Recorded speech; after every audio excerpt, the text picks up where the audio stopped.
와닿다고 해서 신자들에게 좋은 강론을 하고 정말 진짜 멋진 강론을 할 수 있는 것은 아니죠. 저도 공부를 해야 되고 배워야 되고 또 선배 신부님들의 또 하셨던 강론들을 봐야 되는데 사실 신부님의 글이나 신부님이 하신 강론을 많이 읽었습니다. 그래서 저도 언젠가는 신부님 한번 배웠으면 좋겠다. 그래서 늘 항상 미디어로 또 때로는 핸드폰 안에서 신부님 글과 또 모습을 만나는데 직접 뵙고 싶었는데 어쩌면 이제 신자들 덕분에 저도 신부님과 이렇게 한 장소에서 이렇게 만나게 되었습니다.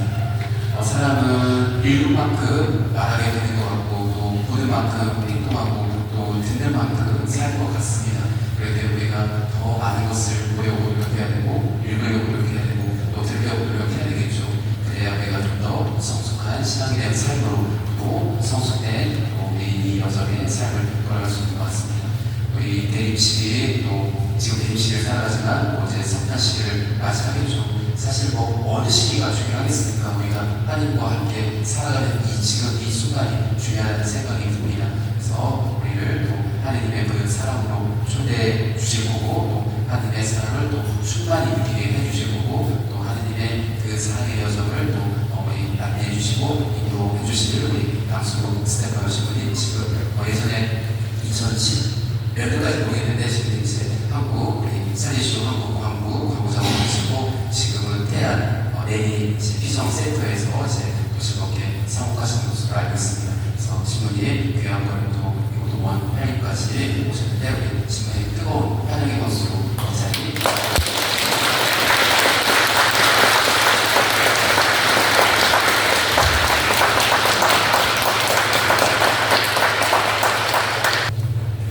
네, 시작기도 제가 준비했습니다. 독일 출신이고 중세 신비가이시고 오르니고 수도에 수도자셨던 마이스터 히카리트 신부님이 성탄 관련해서 좋은 말씀 이렇게 하신 거 제가 준비했습니다. 여러분들 눈으로 마음으로 이렇게 함께 하시면 되겠습니다.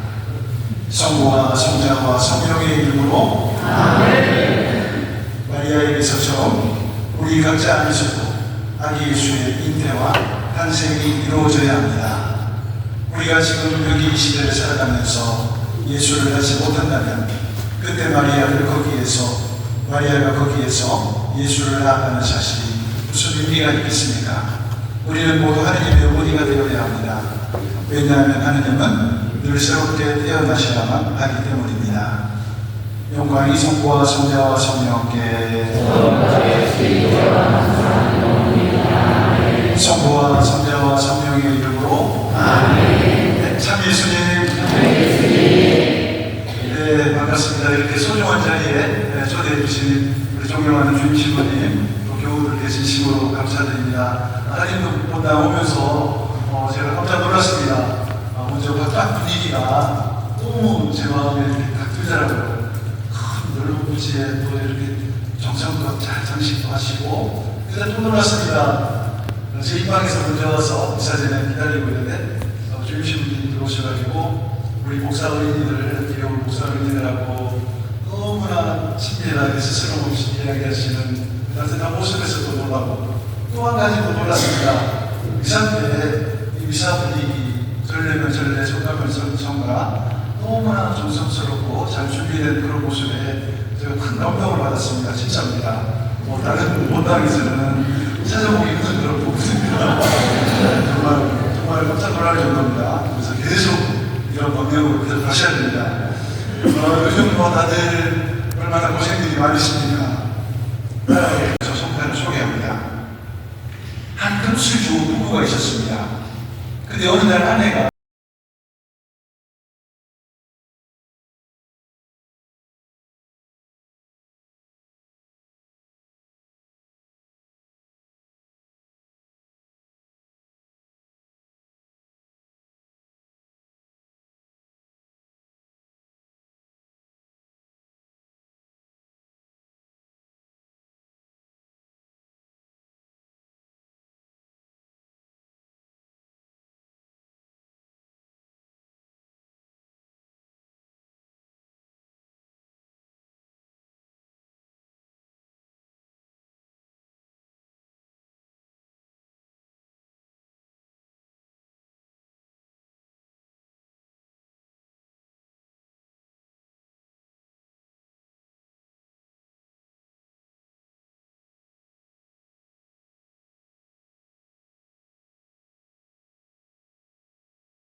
19세기까지 그리고 산업혁명이 시작했죠. 하루에 쭉 만들어봐야 5개, 10개 했는데 하루에 1000개, 2000개 만들어요.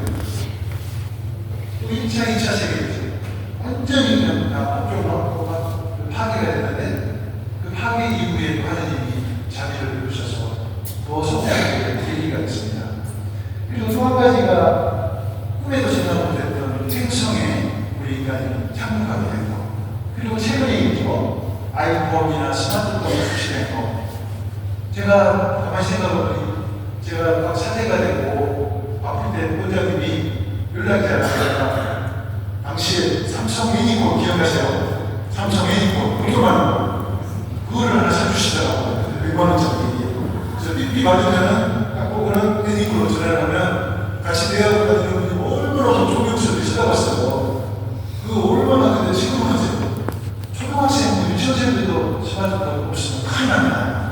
아마 한 2, 3년 뒤에는 동네 강아지들도 보게 그러고 다닐 수 있을 시기가 온다. 제가 한번 중국의 신천에 한번 여행을 가는데 거기 깜짝 놀랐습니다. 스마트시티 이름하여 그 안에는 스마트폰 모든 게 다 스마트폰으로서 꼼짝도 못합니다. 결제도 안 하고 여행도 안 하고 그래서 이렇게 된 거예요. 획기적인 사건이죠. 근데 교회 안에 그 사건을 어떻게 했어요? 바오 사도가 출연해서 이방인들 보고 전도가 시작했죠. 그리고 개신교가 출연해서 문제는 되지만 더 성장하고 성숙한 계기가 됐습니다. 또 트렌트 공의회라든지 제2차 공의회가 대체돼가지고 교회가 개방을 한 거죠. 그리고 교회의 공식적인 반성 2000년 대의년 맞으면서 요한 바오로 제교황님이 전 세계한테 무릎을 꿇고 사죄했습니다. 십자가 전쟁 망해서 하는 경우 있잖아요. 갈릴리오 사건 그리고 사죄를 하는 거예요. 진출합니다. 그리고 프란스 교황이 등장 이런 게 큰 사건인데 이 모든 사건들을 다 한 것보다도 몇천 배도 몇만 배더 획기적이고 중요한 사건이 하나 있었습니다. 그것은 무엇이겠습니까? 그것은 바로 아기 예수님의 탄생인 것입니다. 아기 예수님의 탄생은 정말 기상천외한 사건, 정말 놀라운 사건, 정말 이것은 너무나 은혜롭고 감사한 사건입니다. 하나님께서 그냥 거기 계시면 편하실 텐데 아무 문제가 없는데 우리 인간을 향한 극진한 사랑 때문에 연민의 성 때문에 측은지심 때문에 자신을 버리고 자신의 위치를 버리고 우리 인간 세상으로 하향하신 것입니다. 이것이 바로 성탄인 겁니다. 그래서 이 내일시 성탄 시기 때는 우리 인간 세상으로 역사하신 하나님께 깊이 감사드리면서 교회의 가르침을 따라서 깨어 기도하기 위해서 또 오시는 아기 예수님을 더 잘 맞이하기 위해서 사전 준비 자인데 5년 전에 딱 도착이 전에 팬데믹이 시작된 거예요. 그래가지고 큰일 났어요. 2년, 3년씩 계약되고 다 취소가 된 거예요. 네, 사람이 와야 저희는 돌아가는데 이거 월급도 못 주고 주기세도 못 내고 제가 그때도 하필 겨울이야.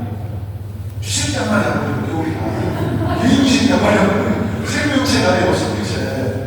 그래서 너무나 고통스럽고 막 맨날 극전을 빌릴 수도 없고 눈치는 크고 그래서 제가 기도를 정말 열심히 했습니다. 하나님 이거 어떡합니까? 길을 좀 열어주세요. 그리고 전문가들을 만나서 자문을 구했습니다. 근데 그때 당시 막 집합금지 내려지니 많은 비상센터나 수련원이 문을 닫았어요. 그래서 저희는 닫을 수 없고 다 기도하는데 어느 날 하나님이 아주 간단한 목소리를 들려주시더라고요. 이 목소리였어요. 얘야 비상센터를 운영하는데 꼭 100명, 200명 대규모만 받을 필요가 있느냐. 왜 한 명 위해서 하냐? 2명 위해서 하냐? 3명, 4명, 4명 이상은 근데 안 되잖아요. 아, 맞습니다, 주님. 하고 구름 닥치면서 개인 비전을 하기 시작했어요. 처음에 한 명이 나와서 한 명을 위해서 저희 공동체가 비전을 하는 거예요. 프로그램을 돌리는 거예요. 너무나 좋았더니 한 명이 가서 2명을 더 내서 3명 되고 4명 왔어요. 근데 4명 해가지고 뭐 먹고 살아. 근데 또 아이디어가 떠오르는 거예요.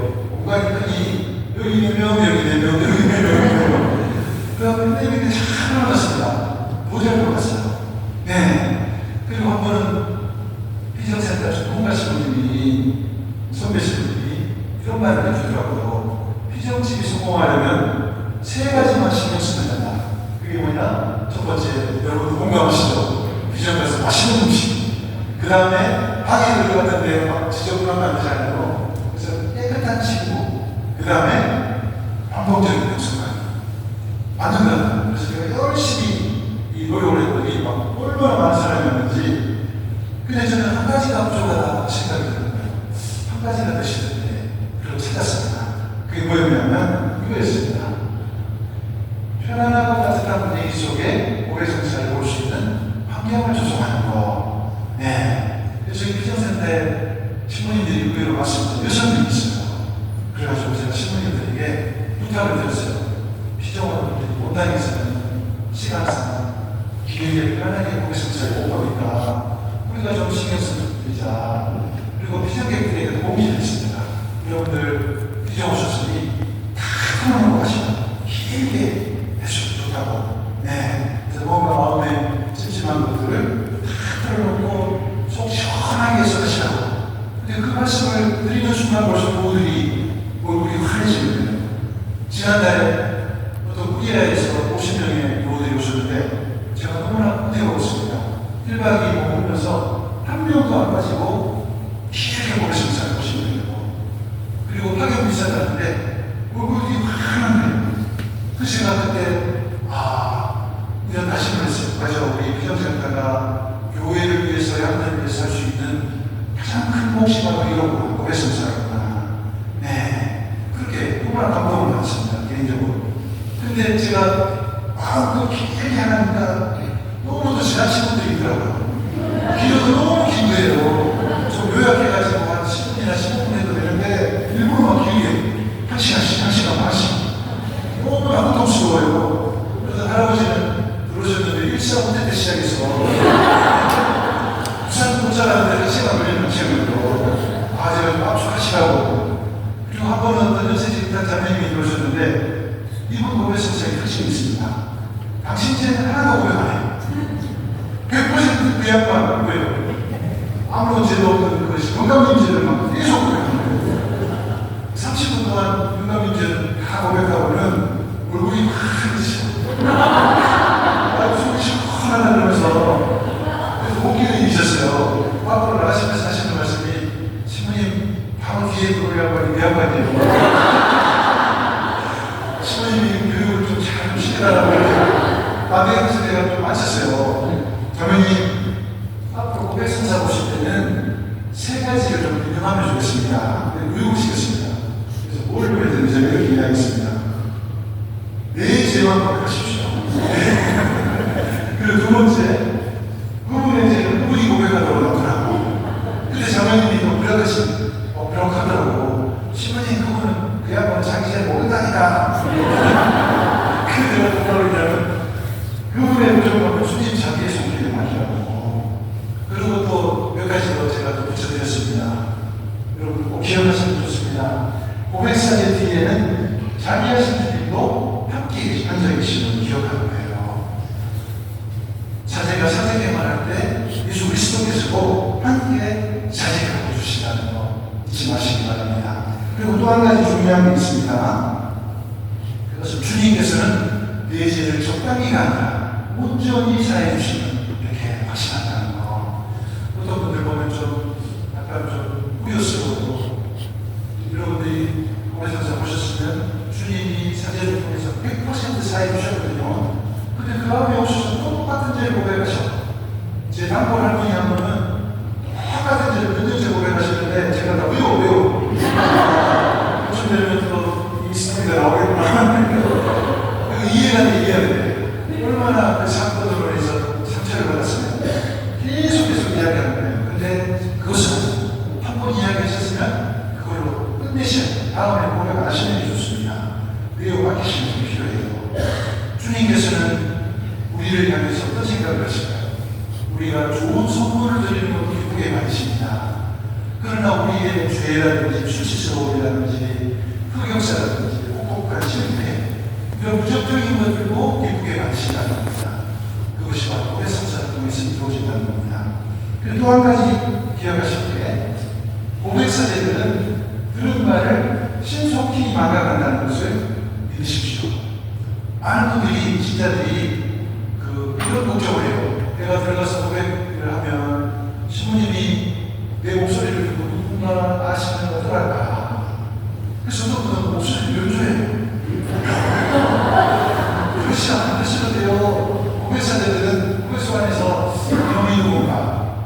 전문가도 뭔가 아닌 것 같은데, 네, 그냥 우리는 뭘 합니까? 고백소 안에서 예수님을 대신해서 신자들의 마음을 가볍게 해주고 죄를 사해주고 편안하게 출발할 수 있도록 도와주고자 하는 그런 마음으로 기도하면서 고백소 안에 들어있는 거예요. 네. 그리고 어떤 분들은 또 이런 생각을 해요. 이 크고 부끄러운 죄, 이 끔찍한 죄를 누가 고백하면 시부님이 충격하지 않을까. 그래가지고 뭉실하게 이야기해요. 어떤 할아버지 고백하는 거 제가 너무나 놀랐습니다. 지혜로운 할아버지라고 들어오셔가지고 하는 말씀이 생각과 말과 행동으로 많은 죄를 지었습니다. 그게 다행입니다. 구체적으로 이야기 안 하시는 거예요. 그렇게 하시면 안 됩니다. 그래서 우리 사제들은 충격을 받아요. 아무리 큰 죄를 듣더라도 하룻밤 지나고 나면 신비스럽게 다 해주거든요. 고백성사의 은총이라고 저는 생각합니다. 네. 그리고 여러분들 우리 고백 사제들은 누구들의 그런 큰 죄를 들면 안타깝죠. 안타까워. 근데 절대로 마음에 크게 담아주지 않는다는 겁니다. 저는 태양의 살기 때문에 목요일이 쉬는 날인데 낚시를 하다가 우럭 낚시를 하면 주로 막 큰 놈은 안 잡히죠. 주로 막 5cm 요만한 것들 원래 새끼잖아. 그러면 잡으면 잴 수 없어. 거의 끊어져버려요. 그런데 50cm 잡으면 얼마나 기분이 좋은지 몰라요. 고백소 안에 있는 사제들도 똑같아요. 짜라짜라한 제배가 재미없어. 30년 된 남자 보면 끝나오면 오케이 있어요. 야, 내가 그랬구나. 너무 기분 좋아요. 우리 신님들하고 생각해서 자, 오늘 30년 전에 안 그랬어. 여러분들 정말 우리한테는 사제들한테는 그게 기분 좋은 일이에요. 여러분들 안심하시기 바랍니다. 그래서 이번에는 항공을 거의 다 오셨다니까 다음 항공에는 꼭 기억하세요. 다음 항공에는 제일 감추고 싶은 부끄러운 죄입니다. 먼저 고백하시기 바랍니다. 한번 요대로 해보시면 깜짝 놀랄 일을 현상을 체험할 거예요. 제가 이런 이야기를 박 형제에게 드렸더니 그 형제들이 심각한 눈물로 저를 찾아오더라고요. 주님 말씀 들어보니 제가 평생을 고백성사를 하시나 잘못 봤습니다. 제가 늘 감췄습니다. 아무튼 제가 고백성사 좀 오시고 해서 오늘 신으시라고 했어요. 정말 심각하다. 근데 제가 사제를 보는데 다시는 뒷모습 헤어지는 예수입니다. 예수는 히브리어인데 번역하면 어떻게 돼요? 하나님은 무엇이시다? 하나님은 우리의 구원자시다. 이런 의미를 배포하고 있습니다. 네, 이름부터 우리를 없습니다. 탄생하신 우리의 이름이 예수. 그 예수라는 단어는 우리를 구원하시는 분이다. 여러분 앞으로 매일 사실을 읽으시든지 성경을 읽을 때마다 예수라는 단어가 나오면 제일 먼저 생각하십니다. 아, 주님이 나를 구원하시는 분이구나. 나를 반드시 언젠가 구원하시는 분이구나. 그 생각을 하시기 바랍니다. 두 번째 일은 마태복음에 등장합니다. 보아라, 동정녀가 잉태하여 아들을 낳으니 그 이름은 임마누엘이라 하리라. 임마누엘을 번역하면 하나님께서 우리와 함께 계시다는 뜻이다. 예수라는 이름 이상으로 얼마나 은혜롭고 심오한 의미를 지니고 있는 이름인지 하나님께서 우리와 함께 계시다. 이 하나님께서 우리와 함께 계시다는 임마누엘 신학은 이스라엘 역사 안에 늘 굳건히 자리 잡고 있었습니다. 임마누엘 하나님께서는 이스라엘 백성들이 이루셨던 그 역사 안에 늘 함께 계셨습니다. 때로는 불리고 때로는 성화로 늘 함께 계셨습니다. 그런데 우리가 기억할 것은 좋았던 순간에도 함께 계셨지만 출애굽의 순간에 가나안의 땅까지 함께 계셨지만 침략당하고 파괴당하고 유배당할 때도 함께 계셨다는 겁니다. 근데 이스라엘 백성들은 잘 나갈 때는 늘 임마누엘 하나님 외치고 그랬는데 힘들 때 고통스러울 때는 잊어먹은 거예요. 하나님이 안 계시는구나. 우상 숭배를 하고 배신을 했습니다. 그러면서 도대체 하나님이 어디 계시냐? 어떻게 하나님이 계시다는 일을 우리를 공경에 처할 수 있느냐? 근데 사실 그런 공경 중에도 하나님은 함께 계셨다는 겁니다. 오늘 우리가 많은 경우 참가자 신적으로 이스라엘에서 나와 자들 이런 분들을 한 명 두 명 모아가지고 조그마한 사회복지 시설 미션을 시작했어요. 그래서 이름도 승리의 작은 집이었습니다. 근데 점점 늘어나가지고 나중에는 얼마나 커졌는지 엄청나게 됐어요. 그래서 한국에 어떤 이상을 봅니다. 그래서 제가 저희 문구가 근처에 가지고 자주 산책삼아 갔어요. 안에 들어가 봤더니 세상에 힘들게 사는 사람들, 불신병 환자들, 중증 장애인들, 정신질환자들, 죽어가고 있는 사람들, 이런 사람들이 따뜻하게 보살핌을 하고 있더라고요. 근데 인생의 막장에 있는 사람들이다 보니 분위기가 시끌벅적하네요. 놀았었고 여기서 막 죽겠다 그러고, 근데 어느 순간 한 번씩 수련해지는 순간이 있는데요. 얼굴들이 부러워지고 환자들도 목사들도 15분에 한 번씩 천장에서 스피커를 통해서 세상 부드럽고 나른하고 따뜻한 어떤 어머니의 목소리가 흘러나오는 거예요. 그 목소리 듣는 모든 사람이 긴장이 풀리는 거예요. 제가 도대체 그 목소리가 무슨 의미인가 많이 들어봤더니 바로 이 목소리였어요. 하나님께서 여기 우리 곁에 언제나 함께 계십니다. 임마누엘 하나님. 그 인생의 막장에 사는 사람들이 모인 곳에도 하나님이 늘 함께 계신다는 겁니다. 임마누엘 하나님. 우리 매일의 부차스러운 일상 안에 우리 이 죄투성이의 삶 속에도 임마누엘 주님 늘 함께 계신다는 거 꼭 기억하시기 바랍니다. 임마누엘 하나님 이 세상은 희망사항이 아니에요. 이론이 아니라 명확한 실제로 하나님께서는 당신의 모든 힘과 본능과 사랑을 다해서 우리와 함께 계신다는 거, 이것을 꼭 기억하시면 좋겠습니다. 하나의 에피소드를 더 소개를 해드리고 싶습니다. 필리핀으로 유학하셔가지고 고생하는, 얼마나 조금 고생했어요. 나이가 많아서 필리핀으로 유학하셨는데 거기는 늘 더워요. 석탄이라고 하는 날이었는데 하루 일과를 끝내고 수녀님이 불을 끄고 침대에 누웠어요. 자려고. 그때 천둥 번개가 막 치고 막 얼마나 막같이 막 소나기가 오고 하다가 조금 있었는데 또 생각이 지나다가 창으로 탁 부시더니 안으로 딱 들어와서 툭툭거리는 소리가 들리는 거예요. 뭐였겠어요? 조그만한 어린 새 한 마리가 수녀님이 있는 침실로 들어오고요. 천둥에 올라가서 수녀님이 조그만한 전등을 켜가지고 봤더니 정말 조그만한 새가 상처를 입어가지고 피를 흘리면서 도망가는 거예요. 너무 안타까워서 수녀님이 잡아가지고 새를 잡아가지고 치료를 해주려고 다가가는데 새는 두려워가지고 자꾸 도망가는 거예요. 몇 번을 시도하다가 수녀님이 내가 이렇게 하는 것이 오히려 새에게 고통을 주는 것이구나 하고 그냥 포기하고 다시 잠자리에 누우면서 머릿속에 어떤 생각이 드냐면 어떤 생각이 들다는 거예요. 차라리 내가 한 마리 새였으면 좋았을 텐데, 내가 새였다면 그 새에게 다가가서 말도 하고 언어도 하고 그 새를 도와줄 수 있었을 텐데, 하느님의 말씀에 대해서 이 땅에 오신 이유를 극명하게 설명하는 에피소드라고 생각합니다. 하나님께서는 왜 이 땅에 오셨을까? 우리 인간의 존재가 너무 가련했어요. 근데 어떤 모습으로 오셨어요? 큰 모습으로, 왕으로, 폐하의 모습으로, 전문한 해결사가 오면 무슨 모습으로 도망갈 거예요? 가장 나약한 하나님의 모습으로 이 땅에 오신 겁니다. 바로 우리와 고통을 나누기 위해서, 슬픔을 나누기 위해서, 죽음을 나누기 위해서, 생명을 선물로 주기 위해서 이 땅에 오신 하나님이라고 알게 해줍니다. 저는 생각합니다. 여기까지 제가 성탄에 대해서 말씀드렸습니다. 이제 강의를 너무 길게 하면 안 되겠죠. 또 마무리하면서 기쁨과 희망의 내리시기를 보내기 위한 두 가지 미션만 간단하게 말씀드리고 마무리 짓도록 하겠습니다. 어떻게 강의가 지루하죠? 무슨 하십니까? 네.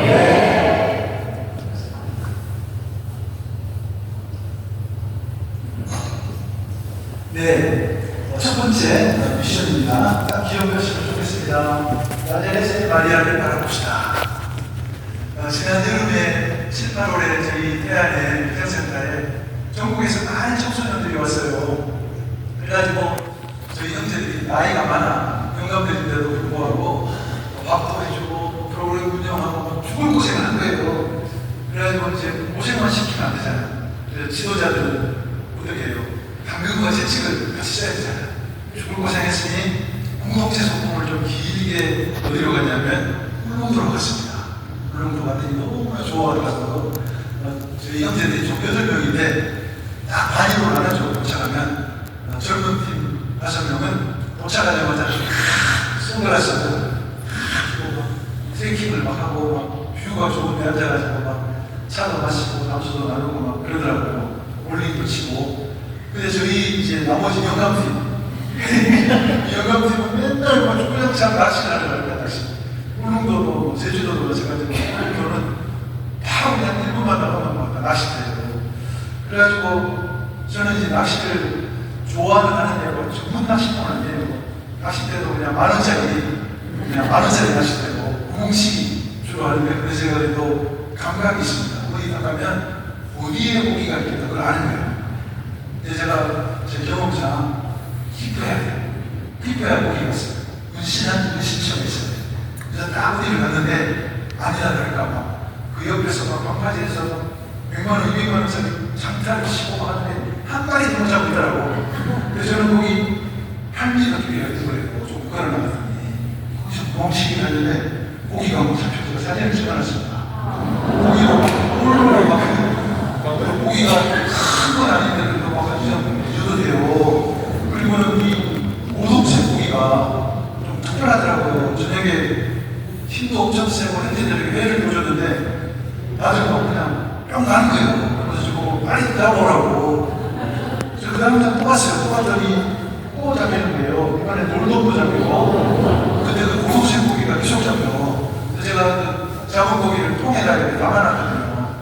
지나가던 주민이 가다가 보고는 저 고동색 고기를 보더니 깜짝 놀라는 거예요. 아니 이 귀한 고기를 잡으셨네요. 그래서 내가 고기가 뭔데요? 그랬더니 이게 그 귀한 다금바리 새끼입니다. 다금바리. 제가 검색을 해봤더니 다금바리는 우럭은 키로당 배로 치면 3만원인데 다금바리가 키로당 30만원. 그리고 그 소식을 듣자마자 제가 완전히 다금바리에 대해서 완전히 태도가 다른 거예요. 야, 이 다금바리. 완전히 하늘이 보시듯이. 그리고 쿨러도 제일 깨끗한 쿨러를 씻고 해가지고 그게 담고 또 보관을 잘해야 되니까 얼음을 사가지고 신선도를 유지하겠고 집에 덮어서도 어제는 대충 내렸었는데 오늘은 손신들을 최소화하려고 지극정성으로 내렸던 거예요. 제가 이 말씀 드리는 이유가 뭐냐면 키로당 30만원 나가는 다금바리도 제가 그렇게 극진히 대우를 해줬잖아요. 네. 제일 깨끗한 용기에 담고 뭐 이렇게 신선도 유지하기 위해서 얼음도 넣고 그랬는데 다금바리하고 비교가 안 될 정도로 이 세상에서 가장 고귀한 완화기와 예수님 그분을 10달 동안 모신 분이 자기신의 몸을 몸에 모신 분이 성모님인 거예요. 어떻게 보면 성모님은 하느님을 10달 동안 모신 거처 용기인 거예요. 통인 겁니다. 하느님께서는 당신이 모시는 궁전으로 무죄하고 깨끗한 나자렛의 소녀 마리아를 선택하신 겁니다. 그렇죠. 그래서 성모님은 어떤 노력을 하셨어요? 내 몸 안으로 들어오신 하느님을 온 몸과 마음으로 정성껏 환영했습니다. 그리고 내 몸이 하느님의 거처인데 함부로 할 수 없지. 하고 매일 티 없이 깨끗이 정리하고 마음도 정리하고 몸도 정리하고 한 점 티나 뜸이 없이 자신의 몸을 깨끗이 유지하는 것입니다. 이번 드림식이 우리에게도 필요한 노력입니다. 하느님이 그 잘 꾸며진 마국간에서 상대하실 텐데 우리 각자 내면 안에 같이 하시려고 지금 우리에게 오고 계십니다. 제대로 하느님의 몸을 위해 합당한 거처가 되도록 몸과 마음을 잘 이렇게 준비를 해야 되겠습니다. 그래서 우리는 이런 모델로서 성모님을 바라볼 필요가 있겠습니다. 또 한 가지 미션입니다. 두 번째, 우리 개인의 종말, 우리 각자를 위한 주님의 재림, 죽음을 잘 준비합시다. 내일 시기는 재림 예수님을 맞이하기 위해서 깨어 준비하는 기다리는 시기이기도 하죠. 근데 제가 묵상 중에 그런 생각을 했어요. 어쩌면 우리가 죽으면 재림 예수님을 만나는 순간이 될 수 있겠구나 그 생각이 들었어요. 우리 가톨릭 교리에 의하면 우리가 요단강을 건너가면 예수님이 우리를 마주 나와 계시는 거예요. 우리는 그분의 손을 잡고 영생으로 걸어가는 것입니다. 그래서 우리의 각자의 종말이 죽음의 순간이 제일 예수님을 만나는 은혜로운 순간이라는 겁니다. 여러분들 좀 요즘 그거 아시는지 모르겠어요. 요즘 의술이 많이 발달했잖아요. 그래 옛날에는 딱 뭐 심장 심근 경색이었다. 맥박이 안 돼요. 숨이 멎었어. 그러면 자연스럽게 죽어요. 그래가지고 요단강을 건너가서 하나님을 만나고 천국으로 가는데 요즘은 의술이 발달하다 보니 맥박이 먹고 숨이 끊어졌는데도 유능한 의사들이 달라붙어가지고 막 심폐소생술을 해요. 전기 충격기 갖다 대고 해가지고는 건너가는데 다시 돌아오면 돼요. 갔다가 다시 돌아오고. 그런 사람이 많아졌습니다. 그런 사람들을 뭐라고 이야기했냐면 이렇게 이야기해요. 임사체험자, 근사체험자, 죽음 유사체험자라고 합니다. 네. 때가 돼가지고 죽음으로 가다가 의료진들이 심폐소생술에 다시 돌아온 거예요. 30분, 5분, 20분 이렇게 잠깐이지만 그 죽음 이후의 세계를 맛보고 돌아온 거예요. 그래서 많은 임사체험자들이 지금 생기는데 어떤 의사 선생님이 그분들을 인터뷰를 한 거예요. 근데 이분들이 공통적으로 체험한 것이 몇 가지가 있더라. 첫 번째가 뭐냐면 여기 그림에 보시는 것처럼 죽음 이후에는 이렇게 유체 이탈이 돼요. 몸과 이 의식이 분리가 돼가지고 모든 데요. 그리고 내 얼굴도 바라보고 슬퍼하는 가족들 얼굴도 바라보고 의료진 얼굴도 바라보고 유체 이탈이 된다는 거죠. 그리고 그 순간 그토록 간절히 보고 싶어도 못했다는 가족들 얼굴도 바라보고. 그리고 또 한 가지 임사체험자들이 목격한 광경이 바로 이것입니다.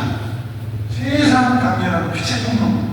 아마도 이게 영생으로 묻어가는 어떤 통로라고 이렇게 이야기를 할 수가 있겠습니다.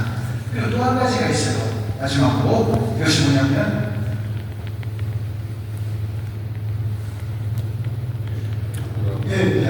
때가 됐나? 때가 되는 것 같습니다. 안 하셔도 되겠습니다. 그게 뭐냐면 세상 따뜻하고 크신 자상의 현존이래요. 재림하신 주님이 우리를 맞이하러 나오시는 그 순간이라는 거. 그날 우리는 주님 손잡고 강렬한 빛의 통로를 따라서 영원한 주님 나라로 입국하는 새로 태어나는 은혜로운 순간이라는 거 꼭 기억하시면 좋겠습니다. 어찌 보면 우리 각자의 죽음의 순간은 개인 차원에서의 또 다른 종말입니다. 세상 사람들은 죽음을 두고 울며 슬퍼하겠지만 우리 그리스도인들은 절대 그럴 줄 아니라는 겁니다. 죽음은 우리가 그분의 영원한 나라에 참여하는 순간이고 그분 나라에서 다시 한번 새롭게 태어나는 순간이라는 거 꼭 기억하시고 이제 노년기에 접어드시는 분들 시시각각으로 우리의 죽음이 천천히 다가오고 계지만 절대 두려워하지 마시라. 은혜로운 순간이라는 거 기억하시고 편안하게 여생을 이렇게 지내시고 가끔씩 고통도 다가오고 병고도 찾아오겠죠. 쓸쓸한 분. 그럴 때 늘 이런 가운데서도 임마누엘 주님이 나와 함께 계신다는 거 그거 꼭 기억하시기 바랍니다. 다시 한번 서두에 말씀드렸던 신비가 마이스터 가르트 이분의 성탄 관련 말씀 알려드리고 강의를 마무리하도록 하겠습니다. 이분이 이런 은혜로운 말씀하셨어요. 자신의 근저이자 하느님의 근저인 신년의 근저까지 돌파에 들어간 영혼은 거기서 하느님 아들의 탄생을 경험할 수 있습니다. 영혼이 초탈과 돌파를 통해 모든 보상과 결별하고 그 근저의 순수성을 회복할 때 비로소 우리는 진정으로 하느님의 말씀을 들을 수 있고 하느님의 아들로 새롭게 탄생할 수 있습니다. 길바닥으로 내려가시라는 겁니다. 하느님의 탄생하신 예수님을 뵙고 싶다면 그리고 우리도 다시 한번 하나님의 아들로 탄생하고 싶다면 밑으로 계속 내려가시라는 말씀하셨습니다. 여러분들 이번 성탄이 정말 예수님 성탄 따로 내 성탄 따로가 아니라 예수님 성탄이 꼭 내 삶과 연결되는 그런 성탄 되시고 그 어떤 경우도 임마누엘 주님이 함께 하신다는 거 기억하면서 은혜로 감사하고 기쁜 그런 성탄을 잘 다시 하시면 좋겠습니다. 영광이 성부와 성자와 성령께 성부와 성자와 성령의 이름으로 아멘. 제가 왜 신부님을 만나고 싶고 또 신부님을 보셔야 되는지 신부님 말씀 통해서 잘 아시겠죠? 네. 네, 그저께 또 어제 오늘 복음 말씀에 보면 같은 단어들이 나옵니다. 다윗의 자손 요셉아 두려워하지 마라. 그리고 세자 요한의 아버지 스가랴에게도 두려워하지 마라. 그리고 오늘 마리아에게도 두려워하지 말라고 얘기하시는 하느님이십니다. 사실 우리가 살면서 늘 그 두려움 때문에 우리가 주저하고 또 망설이고 또 가고자 하는 여정을 걷지 못하는 것 같습니다. 하지만 요셉도 결국 그 천사의 말을 듣고 마리아를 아내로 맞아들였고 또 아이를 낳지 못했던 스가랴와 엘리사벳도 그 천사의 그 말을 듣고 또 세례자 요한을 먹게 되었습니다. 그리고 오늘 천사 마리아도 또 그 두려워하지 말라는 말을 듣고 아기 예수님을 당신의 몸으로 잉태하십니다. 그게 겸손입니다. 겸손과 교만은 똑같다고 했습니다. 저는 아무 힘이 없습니다. 저는 능력이 없어요. 저는 보잘것 없습니다. 라고 하면서 하나님을 믿고 간 사람은 겸손하고, 그러면서 하나님을 믿지 못하고 하나님을 따르지 못하는 사람은 교만한 사람입니다. 그래서 우리가 늘 부족하고 나약하고 그리고 힘이 없고 우리가 어둠에 사로잡혀 살아가는 존재는 하나님 모르시잖아요. 그래서 우리에게 늘 두려워하지 말라고 찾아오시는 하나님이십니다. 그때 우리가 하나님을 믿고 나아간다면 겸손히